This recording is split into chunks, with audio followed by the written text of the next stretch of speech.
ಅನ್ನದ ಜೊತೆ ಚಪಾತಿ ಜೊತೆ ಇವತ್ತೊಂದು ರುಚಿಯಾಗಿರುವಂತಹ ಮೆಂತ್ಯ ಸೊಪ್ಪಿನ ದಾಲ್ ಅಥವಾ ಮೆಂತ್ಯ ಸೊಪ್ಪಿನ ತೊವೆ ಮಾಡೋಣ. ತುಂಬ ರುಚಿಯಾಗಿರುತ್ತೆ, ತುಂಬ ಸುಲಭವಾಗಿ ಸಹ ಮಾಡ್ಬೋದು, ಆರೋಗ್ಯಕ್ಕೂ ಸಹ ತುಂಬ ಒಳ್ಳೆಯದು.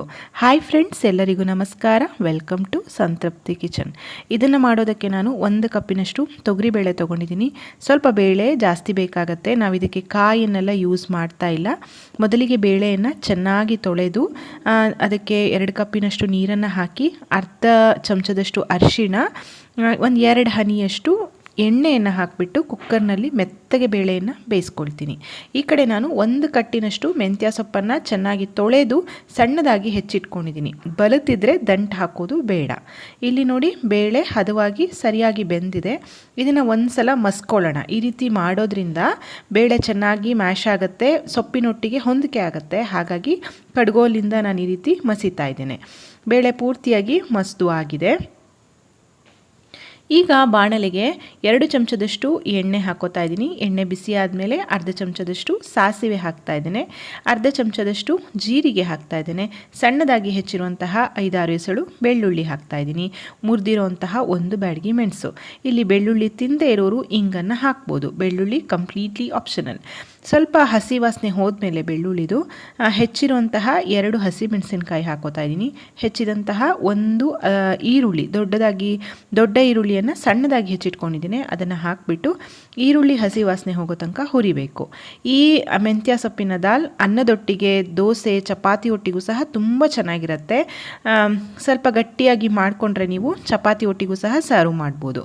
ಒಂದು ಅರ್ಧ ಚಮಚದಷ್ಟು ಅರಿಶಿಣವನ್ನು ಹಾಕಿಬಿಟ್ಟು ಸಣ್ಣದಾಗಿ ಹೆಚ್ಚಿರುವಂತಹ 2 ಟೊಮೆಟೊವನ್ನು ಹಾಕ್ಕೊಳ್ತಾ ಇದ್ದೀನಿ. ತುಂಬ ಸುಲಭ ಇದೆ, ಮನೇಲಿರೋ ಸಾಮಗ್ರಿಗಳನ್ನೇ ಉಪಯೋಗಿಸಿ ಮಾಡೋವಂಥದ್ದು. ಸೊಪ್ಪೆಲ್ಲ ಆರೋಗ್ಯಕ್ಕೆ ತುಂಬ ಒಳ್ಳೆಯದಲ್ವಾ. ಖಂಡಿತ ಯಾವುದಾದ್ರೂ ಒಂದು ರೀತಿಯಲ್ಲಿ ಸೊಪ್ಪನ್ನು ದಿನ ಸೇವಿಸೋದು ಒಳ್ಳೆಯದು.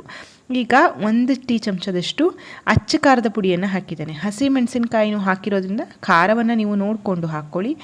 ಈಗ ಹೆಚ್ಚಿದಂತಹ ಮೆಂತ್ಯ ಸೊಪ್ಪನ್ನು ಹಾಕಿಬಿಟ್ಟು, ಸೊಪ್ಪು ಸ್ವಲ್ಪ ಹಸಿ ವಾಸನೆ ಹೋಗಬೇಕು, ಬೇಯಬೇಕು. ಅಲ್ಲಿ ತನಕ ಒಗ್ಗರಣೆಯಲ್ಲಿ ಇದನ್ನು ಮೊದಲಿಗೆ ಬೇಯಿಸ್ಕೋಬೇಕಾಗತ್ತೆ.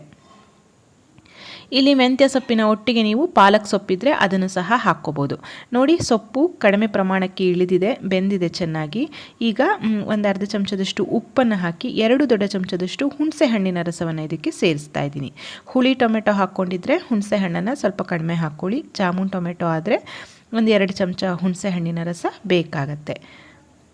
ಘಮ್ ಅಂತ ಮೆಂತ್ಯ ಸೊಪ್ಪಿನ ಪರಿಮಳ ಇದರಲ್ಲಿ ಬರ್ತಾ ಇರುತ್ತೆ. ಈಗ ಬೇಯಿಸಿಟ್ಕೊಂಡಿರುವಂತಹ ಬೇಳೆಯನ್ನು ಹಾಕಿಬಿಟ್ಟು ಎಷ್ಟು ನೀರು ಬೇಕೋ ಅಷ್ಟು ನೀರನ್ನು ಹಾಕ್ಕೊಂಡು ಅಡ್ಜಸ್ಟ್ ಮಾಡ್ಕೊಳ್ಳಿ. ಇಲ್ಲಿ ನೀವು ಅನ್ನದೊಟ್ಟಿಗೆ ಸರ್ವ್ ಮಾಡೋದಾದರೆ ಸ್ವಲ್ಪ ತೆಳುವಾಗಿ ಮಾಡ್ಕೊಳ್ಳಿ. ಚಪಾತಿ ಒಟ್ಟಿಗೆ, ರೊಟ್ಟಿ, ದೋಸೆ ಆ ರೀತಿ ಸರ್ವ್ ಮಾಡೋದಾದರೆ ಸ್ವಲ್ಪ ಗಟ್ಟಿಯಾಗಿ ಮಾಡ್ಕೋಬೇಕು.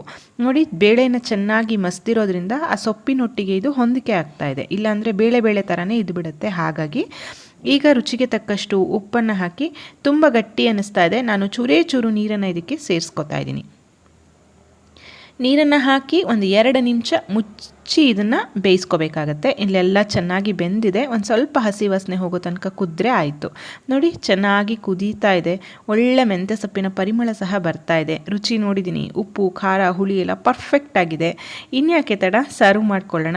ನಾನಿದನ್ನು ಬಿಸಿ ಬಿಸಿ ಅನ್ನ ಮತ್ತು ಚಪಾತಿ ಜೊತೆ 2 ರೊಟ್ಟಿಗೂ ನಾನು ಸರ್ವ್ ಮಾಡ್ತಾ ಇದ್ದೀನಿ. ನೋಡಿದ್ರಲ್ಲ ಫ್ರೆಂಡ್ಸ್, ತುಂಬ ಈಸಿ ಇದೆ ಇದು. ಸೊಪ್ಪು ತಂದಾಗ ರೆಸಿಪಿ ಟ್ರೈ ಮಾಡಿ ಹೇಗಾಯ್ತಂತ ತಿಳಿಸಿ. ಅದಕ್ಕೂ ಮುಂಚೆ ವಿಡಿಯೋವನ್ನು ಲೈಕ್ ಮಾಡಿ, ನಿಮ್ಮ ಫ್ರೆಂಡ್ಸ್ ಆ್ಯಂಡ್ ಫ್ಯಾಮಿಲಿ ಜೊತೆ ಶೇರ್ ಮಾಡಿ. ಮತ್ತೊಂದು ರುಚಿಯಾದ ಅಡಿಗೆಯೊಂದಿಗೆ ಮತ್ತೆ ಬರ್ತೇನೆ. ಅಲ್ಲಿವರೆಗೂ ಧನ್ಯವಾದಗಳು. Thank you for watching.